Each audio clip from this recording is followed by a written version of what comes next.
Ada seorang wanita yang gagal dalam rumah tangganya, mungkin karena perceraian atau karena perkara yang lain.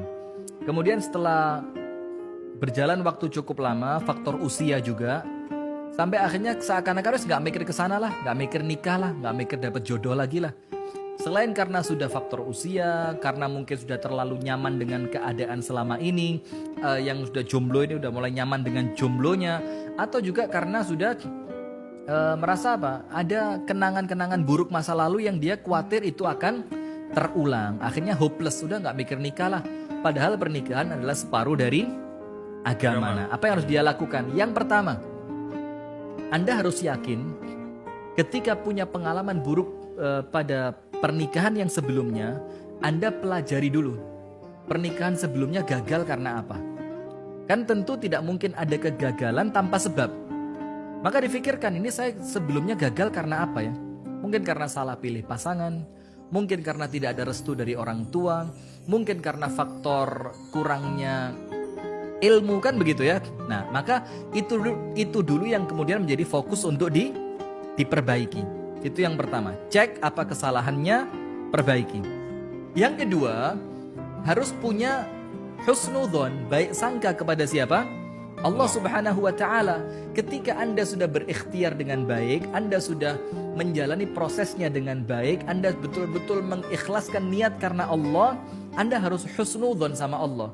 Jangan putus asa, karena putus asa ini merupakan sifat yang dibisikkan oleh siapa? Oleh setan. Jadi setan itu senantiasa membisikkan keputusasaan. Udahlah, siapa juga yang mau sama kamu? Nah, toh nanti kalau dapat suami juga belum tentu baik. Kalau terulang rusak seperti rumah tangga sebelumnya bagaimana? Padahal Allah menjanjikan untuk Anda kebaikan apabila Anda berikhtiar dengan baik. Itu yang kedua. Kemudian yang ketiga, Anda tidak tahu nanti rumah tangga yang berikutnya akan seperti apa. Benar, ada kemungkinan terulang keburukan yang sama. Tapi ingat, juga ada peluang Anda mendapatkan kebahagiaan yang luar biasa dalam rumah tangga yang berikutnya. Nah, maka yang pertama, perbaiki kesalahannya. Yang kedua, husnudzon kepada Allah. Yang ketiga, karena kita sama-sama tidak tahu takdir kita akan berjalan kemana, maka ayo bismillah nikah dulu.